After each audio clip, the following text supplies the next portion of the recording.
할렐루야! 오늘은 세종을, 내일은 대한민국과 온 땅에 전도와 선교의 사명을 감당하는 세종순복음 드림교회입니다. 하나님의 사랑과 은혜가 치유와 응답이 있는 성령 충만한 교회입니다. 구독과 중보기도로 드림가족이 되어보세요. 오늘도 주 안에서 참 좋은 날입니다. 이제 나팔을 부는 것을 보십시다. 6절에요. 7 나팔 가진 7 천사가 나팔을 불기를 예비하더라. 7절요. 첫째 천사가 나팔을 부니 피 섞인 우박과 불이 나서 땅에 쏟아지며 땅의 3분의 1이 타서 사위고 수목의 3분의 1도 타서 사위고 각종 푸른 풀도 타서 사위더라. 야, 이거 무시무시한 일이 일어납니다. 이제 전 3년 반 동안 일어날 재앙인데요. 피 섞인 우박과 불이 나서 땅에 쏟아져 땅의 수목 3분의 1이 타고 푸른 풀도 다 탑니다. 이 현대 전쟁의 무시무시한 참상을 묘사한 것인데요. 옛날에 사도 요한이 살던 시대는 무기라고 해봤자 창 던지고 활 쏘는 것밖에 없었어요. 그러니까 요사이 원자탄, 수탄 터지는 것은 그가 환상을 보고 도저히 설명을 할 수가 없죠. 수소폭탄 메가톤급 하나면 웬만한 나라 하나가 순식간에 날아가 버립니다. 요사이. 옛날에 사도 요한 시대 활이나 창 던지던 그때하고는 비교가 안 되죠. 그러니까 사도 요한이 보니까 피 섞인 우박과 불이 나서 땅에 쏟아지가 땅 수목 3분의 1이 땅 3분의 1이 타서 사위고 수목의 3분의 1도 타서 사위고 각종 푸른 풀도 타서 사위니까 이 어마어마한 파괴는 그 요한 시대에는 꿈도 못 봐요. 땅 3분의 1이 불타버리고 수목 3분의 1이 불타버리고 이런 큰 재앙이 어떻게 감히 일어납니까? 그때는 지진이 나거나 산불이 나도 그런 재앙은 있을 수 없어요. 그러나 오늘날에는 이 말이 수긍되고도 남음이 있습니다. 1945년 8월 일본 히로시마 원자 폭탄이 떨어졌을 때 그때 히로시마와 나가사키 두 도시에 죽은 사람 수가 20만 명입니다. 근데 그때 원자탄이라는 것은 하나의 원시적인 원자탄입니다. TNT 2만 톤 수준이었습니다. 그러나 오늘날 대륙간 탄도미사일에 장착된 핵탄두는 그때 히로시마와 나가사키에 떨어진 폭탄의 10 내지 25배 위력이 있습니다. 그러면 대륙간 탄도탄 휙 하고 우주에 올라가서 저 적구에 떨어지는 것은 한 번 떨어지면 여러분 히로시마와 나가사키에 20만 명 죽었으면 한 방에 200만 명에 혹은 250만 명이 죽습니다. 그런 대륙간 미사일 하나 날아가는. 그런데 오늘날 수초폭탄은 히로시마와 나가사키에 내린 폭탄의 30배 내지 40배 많습니다. 그렇다면 수탄 하나가 터지면 한꺼번에 600만 명 내지 1천만 명이 죽습니다. 그러니까 요사이 여러분 이 전쟁이라는 것은 그렇게 쉬운 게 아닙니다. 요사이는 여러분 핵미사일도 정확하게 날아갑니다. 옛날에 아주 장님 드럼끝이 이렇게 가는 게 아니고 아예 쏘면 그 정확한 도시에 태평양을 건너서 태평양을 건너서 정확한 그 도시에 떨어질 만큼 오늘 전자장비가 완성이 되어 있습니다. 거기에다가 초음속 전폭기가 공중에 떠서 날아가서 떨어뜨리지요. 핵잠수함이 물속에서 쏘아 올리지요. 우리가 사는 이 시대는 정말로 무시무시한 시대에 살고 있습니다. 모르고 사니까 편안하지 알면은 편안하지 못합니다.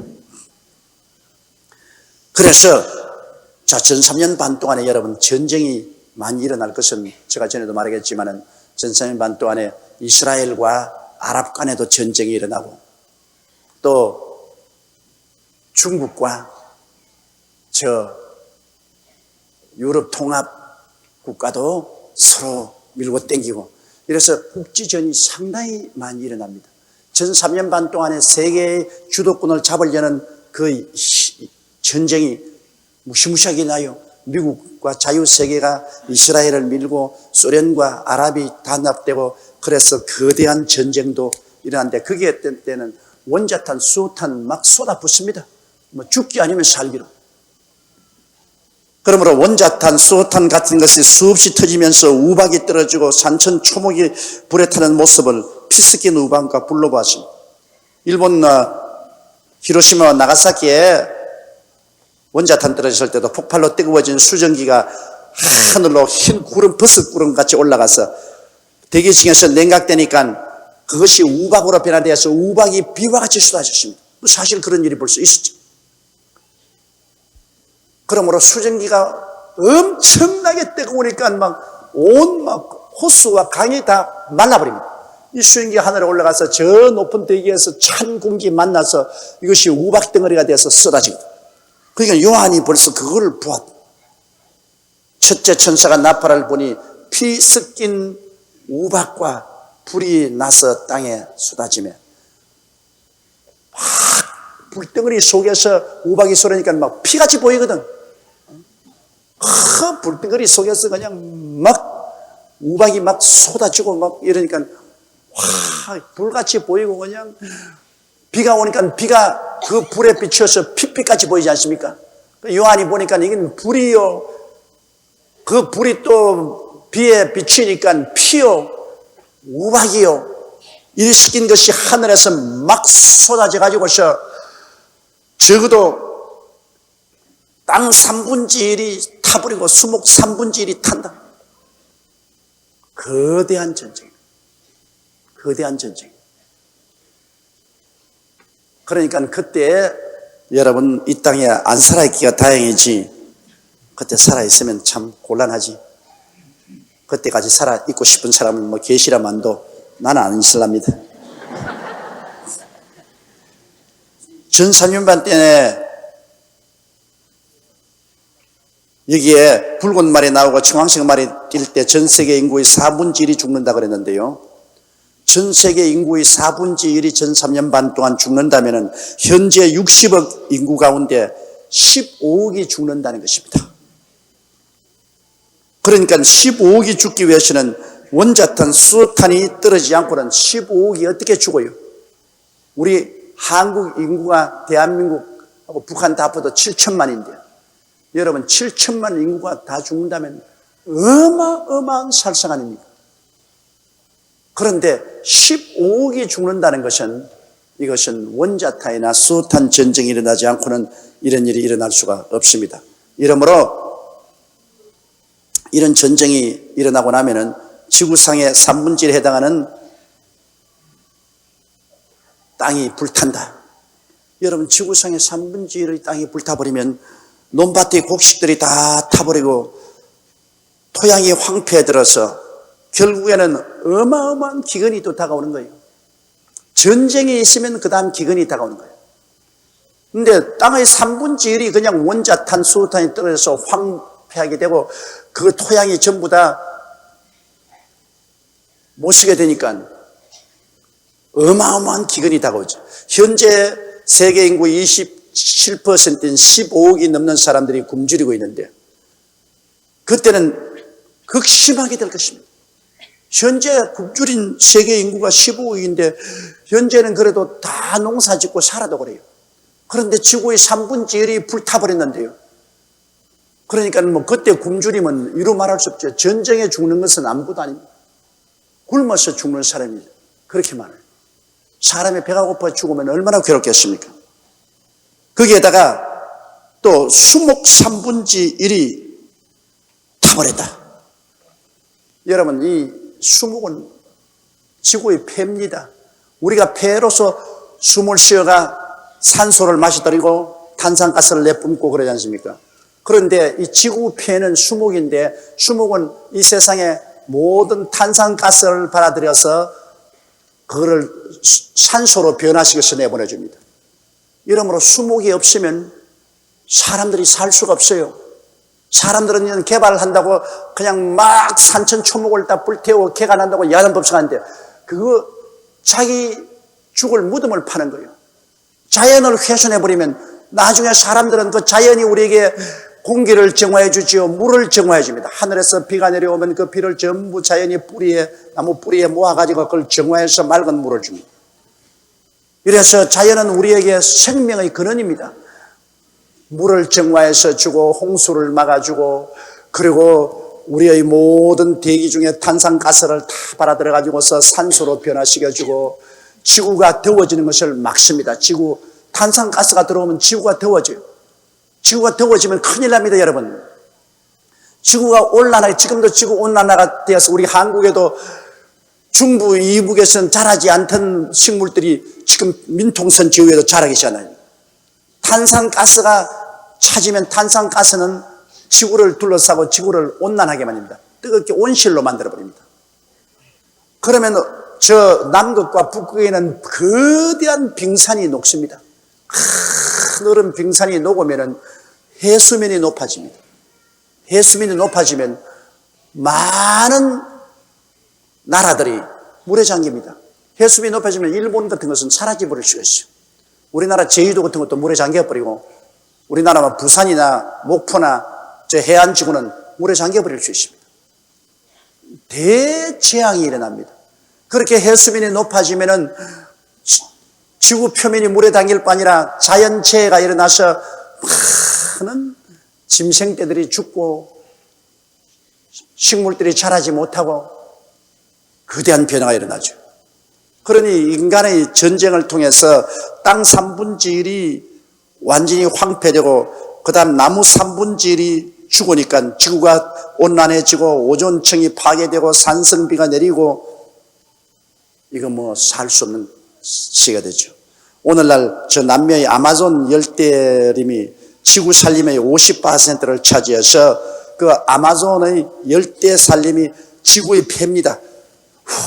지구에서 뭐 사람이 뿜어내는 탄산가스에다가 공장 연기, 그 다음에 자동차 배기가스, 이 탄산가스를 전부 흡수해가지고 이걸 산소를 뿜어내는데 이 아마존 강의 그 지구 살림의 50%가 개발이라는 이름으로 불태워버리고 남발하고 해서 점점 사라져가고 있습니다. 지금은 7%밖에 남지 않았어요. 심각한 문제입니다. 이렇기 때문에 이산화탄소를 흡수하는데 이산화탄소를 흡수해서 산소로 변화시킬 나무 숲이 없습니다. 폐가 없어져요. 이러므로 점점 지구는 더워집니다. 벌써 한국에도 여러분 4만 4원이라고 했는데 이제는 4만 10원이라고 합니다. 사흘 춥고 나흘 따뜻한데 이제는 사흘 춥고 열흘 동안 따뜻해요. 이만큼 벌써 지구가 온난해졌습니다. 이래서 이 생태계에 큰 변화가 다가옵니다. 이 추운 데서 더워야 피는 꽃들이 이 추운 데서 지금 꽃이 활짝 피고 그래요. 그리고 추울 때는 따뜻한 곳으로 날아가던 철새들이 으리벙벙해가지고 안 날아가고 있어요. 이게 겨울이가 여름이가 이거 한국이 이거 겨울인가 보면 철새가 혼동을 해가지고 안 날아가고 지금까지 있어요. 이만큼 이 지구 온난화가 벌써 한국에도 다가와서 생태계에 굉장한 변화를 가져오고 있는 것입니다. 이렇게 되면 여러분 농작물 피해도 많은 것은 추워야 벌레들이 죽는데 춥지 않으니까 벌레들이 죽지 않고 그들이 있어 농작물 피해도 심하고 또 여러 가지 질병들도 창궐하게 되는 것입니다. 이러므로 우리 이 세상이 지금도 살기 힘든데 앞으로 수목의 3분의 1이 다 불타버린 세상은 폐를 반쪽 갈라내버린 사람 같습니다. 폐가 반쪽만 있으면 잘 뛰지도 못하고 심한 일도 못하는 것처럼 지구가 그냥 지구 폐가 활동을 못해요. 오늘 우리는 어마어마하게 자연 훼손하지 말라고 이 푸른 자연을 보존해야 되겠다고 주장을 해야 되는 것은, 아무리 사람이 개발해서 경제적으로 부유하게 되려고 해도 개발해놓고 난 다음 그 국민들이 병들어 다 죽어버린대요. 우리나라에도 그냥 살림을 딱 해서 보면 국민들이 숨을 쉴 수 없어. 기관지염이 걸리고 산소가 부족함으로 말미암아 그로 인해서 다가오는 여러 가지 병에 걸려서 좋은 집 지어놓고 돈 많이 벌어가지고서 여러 가지 질병에 걸려 고통하고 자기 생명대로 살지 못하고 죽으면 무슨 소용이 있습니까? 여러분, 자연을 훼손하면 우리도 같이 죽습니다. 절대로 자연을 훼손하면 안 돼요. 아무리 개발하더라도 자연에 친화적인 개발을 해야죠. 한강물을 섞게 만들고 공장 폐수를 막 부어내가 온 중금속이 한국의 강마다 넘쳐 흐르고 물고기들이 다 죽고 그것을 물로 마시고 기형아가 생겨나고 온갖 병들이 다 생겨나고 이런 지경이 지금 되어 있지 않습니까? 한국의 강들 중에 맑은 강이 어디 있습니까? 강도 썩고 토양도 썩고 공기도 오염되고 썩고 뭐 다 썩어요. 그러니 과연 오늘날 경제개발이 우리 삶에 진실한 행복을 갖다 주는지 아닌지 굉장한 퀘션을 붙여야 되는 것입니다. 우리 어릴 때는요, 학교 갔다 오다가 도랑물 그대로 막 마셨어요. 학교 갔다 오다가 뭐 배가 고프니까 물이라도 마셔야 되겠다고 그냥 그런 도랑물에 그냥 콕 마시거든요. 그래도 배탈 안 났어요. 요 사이 도랑물 마실 곳이 어디 있어요? 마셨다가는 가는 거지 뭐. 그러므로 자연훼손이라는 것은 중대합니다. 우리나라도 이제는 경제개발 이런 정도 되었기 때문에 우리는 굉장한 힘을 써서 시민들이 힘을 합쳐 나무 한 그루라도 베지 말아야 돼요. 요사이 뭐 우리 한국은 개발한 이름으로 20년 30년 된 나무를 그냥 막 잘라버립니다. 아니 간이 섬도록 해요. 나무 한 그루가 자라는데 20년 30년 걸리는 것을 막 하루아침에 가서 불도저를 밀어 제끼고 막 다 돈만 벌면 된다. 미쳤어요. 미쳤어. 정말 미친 겁니다, 여러분. 그럼 우리 후손들은 어떻게 삽니까? 산소가 없는, 폐가 없는 이 땅이 어떻게 삽니까? 서울의 폐는 남산이라고요. 남산이 저렇게 푸른 풀밭이 우거지는 것은 서울에 있는 많은 탄산가스를 거기에서 걸러낸다고요. 남산조차 없었으면 서울이 어떻게 됐겠어요? 여러분의 정원이라도 여러분께서 나무 한 그루라도 심어야 됩니다. 정 안 되거든 아파하대야 화분에다가 나무라도 하나 심어놔요. 왜? 정신적인 안정을 가져옵니다. 이 정신적으로 굉장히 스트레스를 받고 고통을 당한 사람이 푸른 것을 바라보면 즉시로 안정이 나와요. 과학적으로 그 뇌파 검증하는 거 보니까 스트레스를 받아 정신적으로 고통당하는 사람이 방 안에 놓은 화분에 파란 나무를 잠시 보고 있으면 뇌파가 그냥 안정이 돼요. 사람은 자연을 바라보고 살도록 되어 있습니다. 여러분 집안에도 반드시 화분에 나무 심어놔야 집안의 부부간은 싸움을 안 해요. 막 스트레스 받아가지고서 막 신경이 이래 써가지고서 말만 하면 그냥 탁탁 쏘고 그래서 싸움하는데요. 그러나 집에 들어오면 집안에 이 나무가 이렇게 있으면 마음이 한결 좋아져요. 그 증명으로 교도소에 흉악범을 한 방에 넣어놓으면 막 저끼리 막 싸우고 뭐 욕질하고 막 온갖 짓을 다 해서 이걸 어떻게 하나 아무리 교화를 해도 안 되는데 나중에 그 교도소에 화분을 갖다 놨답니다. 나무를 심은 화분을 갖다 놓고 그 죄수들이 그 나무를 보도록 그렇게 하고 나니까 그다음부터 그 교도소 내 때리고 치고 받고 하는 게 없어져 버렸답니다. 우리 한국의 예가 아니고 미국 교도소에서 시험한 사건을 텔레비 방영을 하는 것을 제가 보았는데요. 그래서 그 교도소 내에 들어가서 서로 때리고 뭐 치고 막 상처 입고 하는 것이 아무리 교훈을 해도 안 되고 예배를 봐주어도 안 되고 그런데 화분에 나무를 심어 갔다니까 이 사람들이 그 방에 들어오며 나가면서 푸른 나무를 보더니만 마음이 안정되어 가지고서 싸움을 거치더라. 그러므로 부부 싸움 많이 한 사람이 있어요. 나무 갖다 놨어. 나무 갖다 놨어. 푸른 것을 보아야 안정이 돼. 그래서 우리 강단에도 이렇게 나무가 많잖아요. 여러분이 하나님 은혜만 받을 뿐 아니라 강단을 바르고 푸른색을 보면 마음이 다 안정이 되거든요. 이러므로 우리가 잘 살려면은 이 푸른 산천 초목을 가꿔야 됩니다. 나무 한 그루, 풀 한 폭이 이거 너무나 사랑하고 귀하게 여겨야 됩니다. 누구든지 나무를 베고 풀을 짓밟거들랑 가만두지 마세요.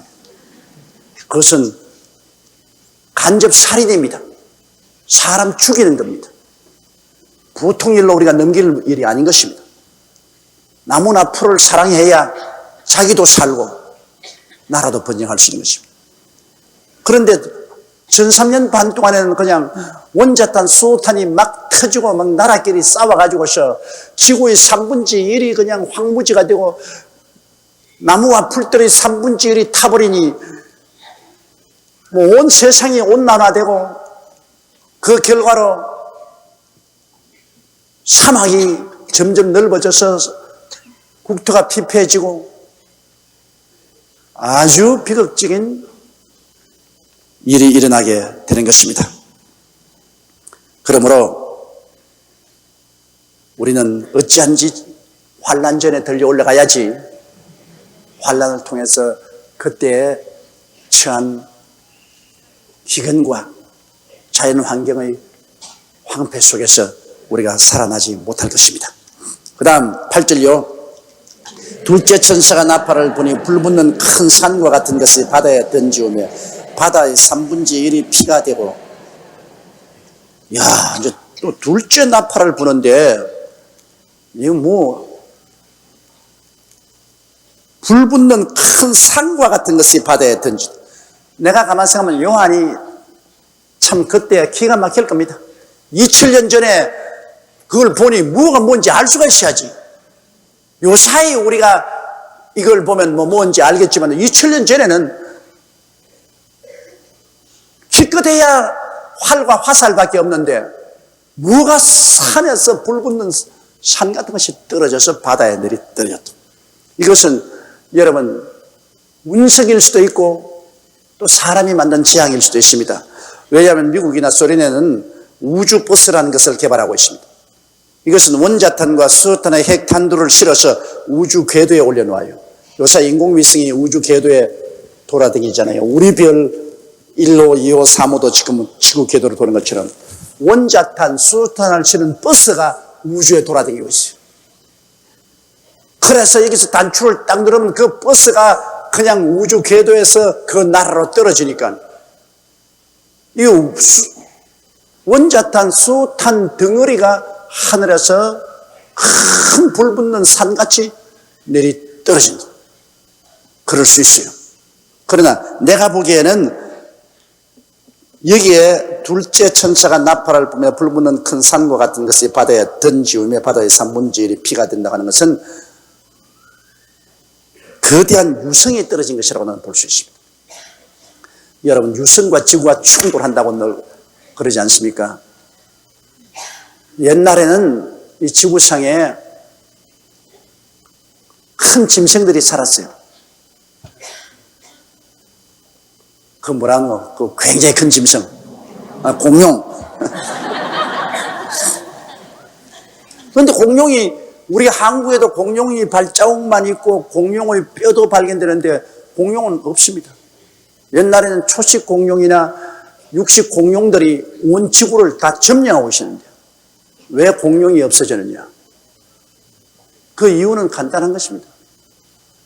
지구의 거대한 유성이 지구하고 충돌했어요. 그러니까 그 유성이 충돌함으로부터 생기는 그 먼지 구름이 하늘을 덮었어요. 그래서 해를 가려버리니까 어떻게 되냐? 지구에 겨울이 다가옵니다. 어마어마하게 추워져요. 그게 뭐 굉장한 능력으로 유성이 땅을 때리가 막 먼지가 막 하늘을 덮어가지고 이것이 하루 이틀에 깨끗해집니다. 석 달, 뭐 1년, 2, 3년 동안 하늘을 가려웠어요. 그래서 지구 겨울이다고 해요. 그러니까 이 초식 동물들은 몸이 크지 않아요. 공룡은 크니까 풀도 많이 먹어야 되고 짐승도 많이 잡아먹어야 되는데 겨울이다고 와서 풀이 없어요. 먹을 것이 없어요. 그러니까 뭐 일시에 다 죽어버려요. 굶어서 다 죽어버려요. 그래서 옛날에 우리 지구상에 공룡이 어마어마하게 많았는데 공룡이 다 사라진 이유는 이거는 그 이론으로서 다른 이론을 펼칠 수가 없어요. 거대한 유성이 지구하고 충돌해서 지구 겨울이 다가왔어요. 그래서 먹을 양식이 없었기 때문에 지구상에는 공룡이 다 죽었다. 그런데 여기에 오늘 둘째 천사가 나팔을 불 때 불붙는 큰 산과 같은 것이 바다에 들리거든요. 유성이 지구 인력에 들어와서 끌려 내려오면 대기층하고 부딪히면 불덩어리가 됩니다. 공기하고 마찰되어서 별똥이지 않습니까? 별똥이 다 유성이 떨어지다가 공기와 마찰해서 별똥이 되어서 싹 비쳤는데 그건 이건 적은 돌멩이고 유성이란 뭐 큰 달같만큼 큰 이런 유성이 지구 대기권으로 들어와서 지구를 때리면은 그건 뭐 원자탄, 수소탄으로 비교할 수 없습니다. 그런 거대한 유성이 바다에 던지면 바다의 3분의 1이 피가 됩니다.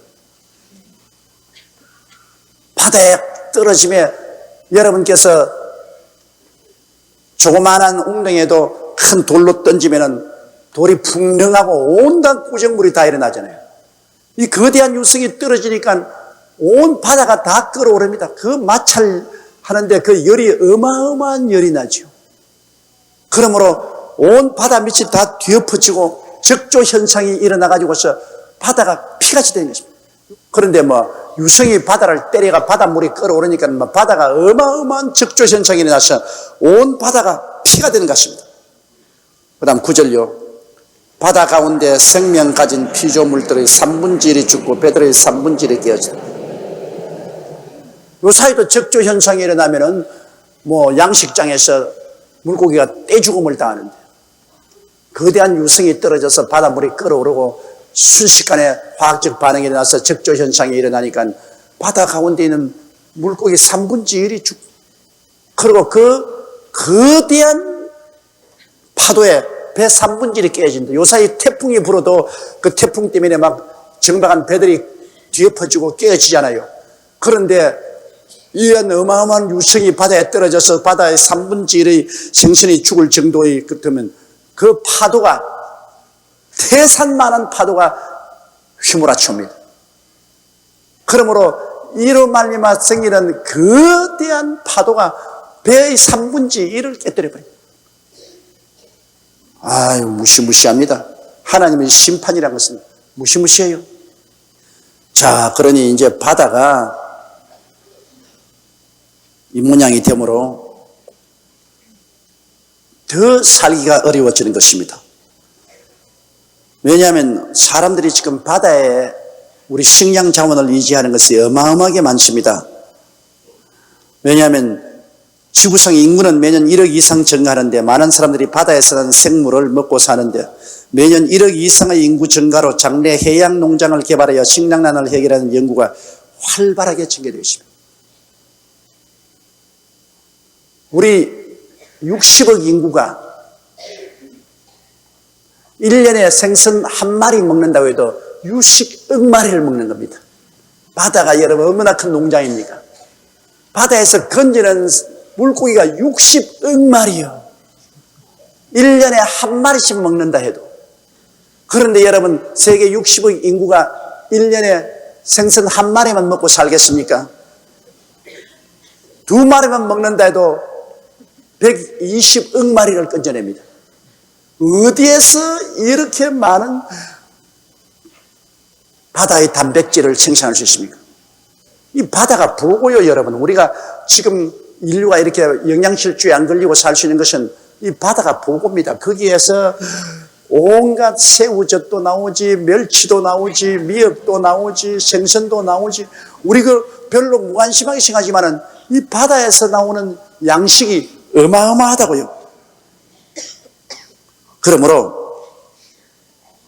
앞으로 바다를 농토처럼 개발해서 식량을 생산해야 살아남을 수 있습니다. 바다는 우리 삶과 직접적인 연결이 되어 있습니다. 그뿐 아니라 이제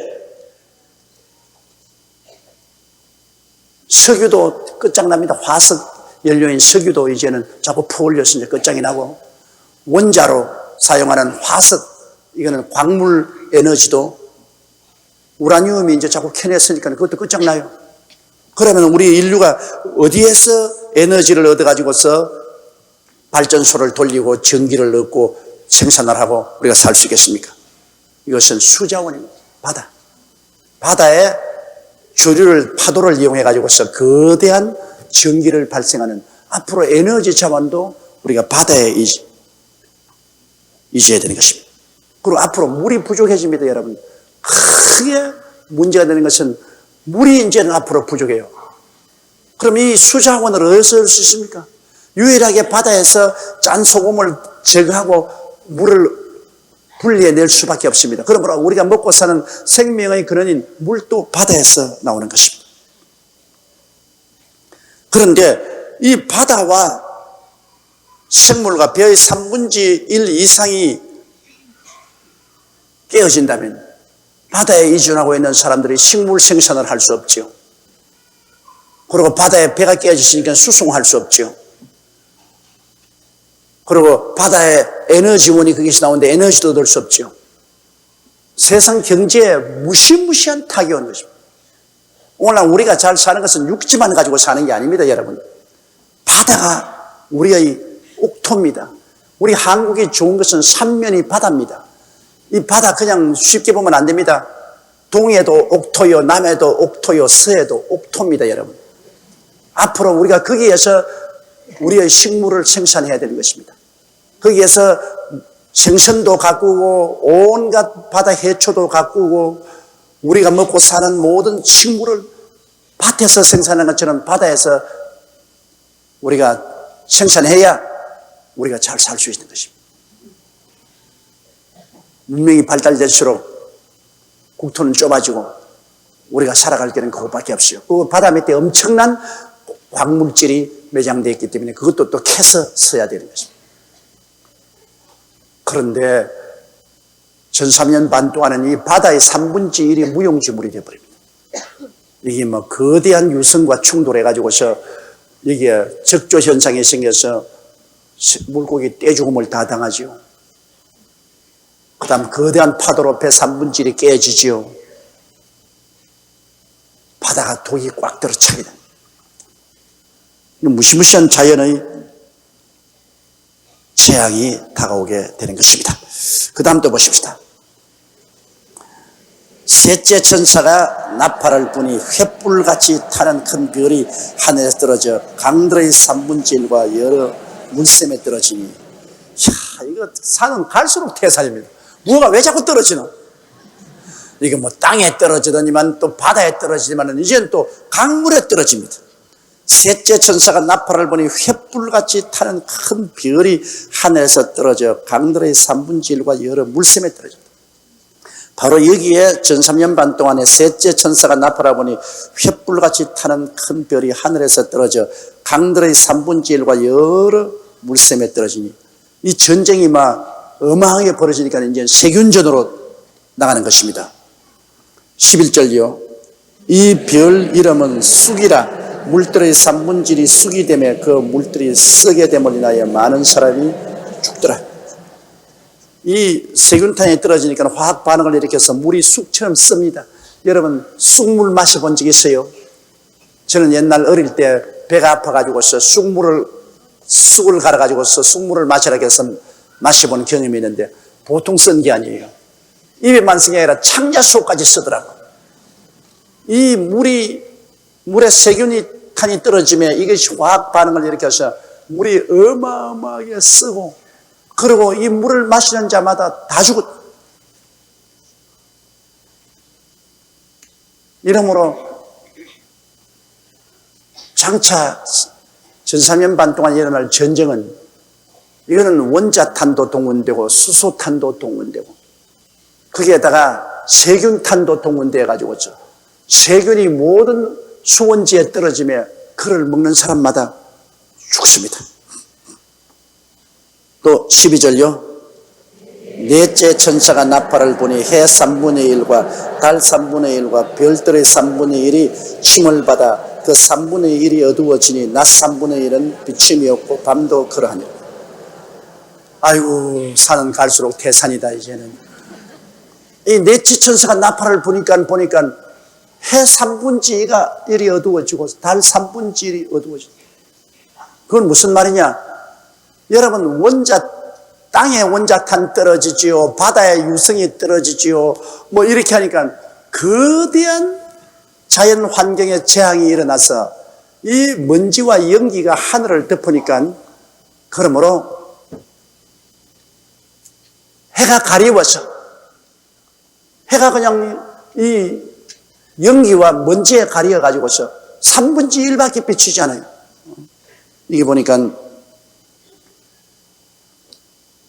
해 3분의 1, 달 3분의 1과 별들의 3분의 1이 침을 받았어. 어두워진대. 해 3분의 1이 어두워지고 달 3분의 1이 어두워지고 별들의 3분의 1이 어두워지고 그래서 지구 겨울이 다가와요. 왜 여러분 일식 봤지요? 일식이 오면은 대낮인데도 해가 가물가물하게 되면서 땅이 캄캄하게 어두워지잖아요. 우리 어릴 때는 이 일식이 오니까 온 우리 읍내 사람들이 다 도망을 쳤다고. 왜냐? 불개가 해를 잡아먹는다 그래요.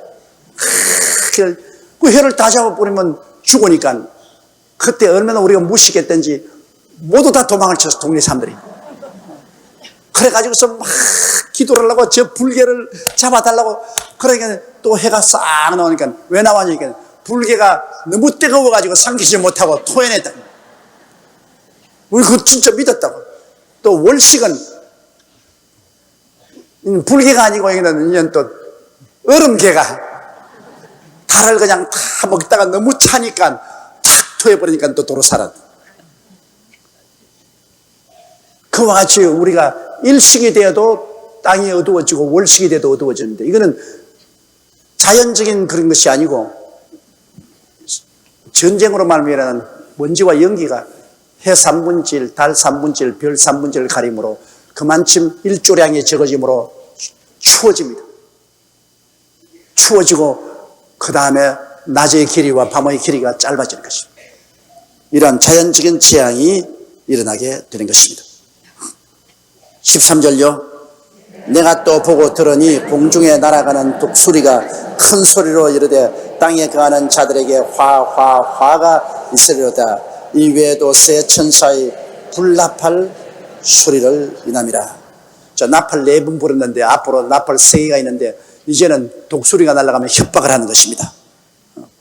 근데 이 독수리가 그러면 왜 날아가면서 협박을 하냐? 이 독수리라는 것은 여러분 천사나 혹은 사람을 상징적으로 말한 것입니다. 올라가 독수리같이. 우리가 독수리가 된 건 아니거든. 사람이 독수리처럼 올라갈 수. 이처럼 이제 하나님께서는 그 천사를 독수리의 모습으로 날라보내면서 경고하는 것입니다. 성령이 비둘기같이 임한 것도 있잖아요. 이 독수리를 통해서 하나님께서 경고를 하는 것입니다. 그러면서 화로다. 내 천사가 나팔을 불어도 이 어마어마한 천재지변식인데 앞으로 새 천사가 마지막 나팔을 불 때는 더 무지무지한 심판이 있을 것을 말하고 있는 것입니다.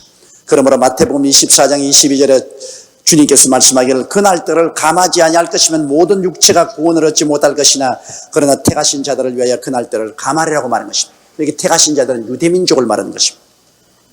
누가복음 21장 25절에도 이를 성취는 징조가 있겠고 땅에선 민족들이 바다의 파도의 우는 소리를 인하여 혼란 중에 공고하리라고 말했습니다. 요엘서 2장 31절은 야훼의 크고 두려운 날이 이르기 전에 해가 어두워지고 달이 핏빛같이 변하리라고 말한 것입니다. 이러므로 이제 나팔 소리가 지나가면 갈수록 더 무서운 재앙들이 예비되어 있습니다. 그래서 이 1300년 반 동안에는 거대한 자연재앙이, 전쟁과 자연재앙이 있는데 후 3년 반에 들어가면 이제는 인재가 들어옵니다. 적그리스도가 나타나서 온 세계를 3년 반 동안 완전히 손에 쥐고 이제 적그리스도가 어마어마하고 무시무시한 통치를 하는 인간의 재난이 다가오기 시작하는 것입니다. 그러므로 이 요한계시록 11장이 그 분기점입니다. 요한계시록 11장 이전에는 전 3년 반이고 요한계시록 11장 이후에는 후 3년 반이 다가오는 것입니다. 전 3년 반에는 주로 자연의 재앙이 무시무시하게 나타나는 것은 하나님이 자연재앙을 통해서 심판하시는데 자연재앙과 함께 전쟁이 울려서 이러한 재앙이 다가오는 것입니다. 우리가 주님 재림하실 때, 공중 재림할 때 먼저 들려온 사람은 천국에서 이 장면을 보게 될 것입니다. 그리고 전 3년 반 동안에 순교당한 사람도 하늘에서 볼 것입니다. 또 전 3년 반 동안에 14만 4천인의 전도를 받아서 하늘에 올라가서 둘러리 구원을 받고 보좌 앞에 서 있는 사람들도 이 장면을 보게 될 것입니다. 이러므로 예수를 믿지 않고 그리스도의 복음에 대해서 무관심한 사람들이 실련 환난을 통할 것인데 그들이 당할 이 어마어마한 공포와 고통을 무슨 말로 형용하겠습니까? 그리고 그들이 그때야 회개한다고 한들 모두 다 순교당해야 됩니다. 정말로 죽도 못하고 살도 못하는 고통이 다오게 되는 것입니다. 결국 후 3년 반에 가서는 살아남기 위해서 적그리스도의 666 이마에 표를 받고 주님 지상강림에 하실 때 짐승과 짐승의 표를 받은 사람은 다 멸망받습니다. 사람은 종기 하나 깨닫지 못하면 멸망하는 짐승과 같습니다. 사람은 어마어마하게 존귀하게 만들어졌어요. 하나님의 형상과 모양대로 지음받아 그리스도의 신부가 되고 하나님의 후사가 되어서 우주를 상속받아 다스릴 존귀한 자지만 깨닫지 못하면 이와 같이 비참한 심판의 대상이 되고 나중에 불과 영으로 탄 못에 떨어지게 되는 것입니다. 그러므로 영광이 극하면은 그 반면에 저주도 극합니다. 사람은 중간 상태가 없습니다. 가장 중요한 것이 복음을 듣고 회개하고 구원받은 길인 것입니다. 여러분 이래 봬도 우리 한 사람 한 사람이 다 하늘나라의 후사가 되는 것입니다. 얼마나 좋은지 몰라요. 앞서 가도 괜찮고 이따가 주님 오실 때 변화받아 들려 올라가도 좋고 우리는 이래도 좋고 저래도 좋습니다. 구원받은 사람에게는 후회할 것이 아무것도 없습니다. 할렐루야.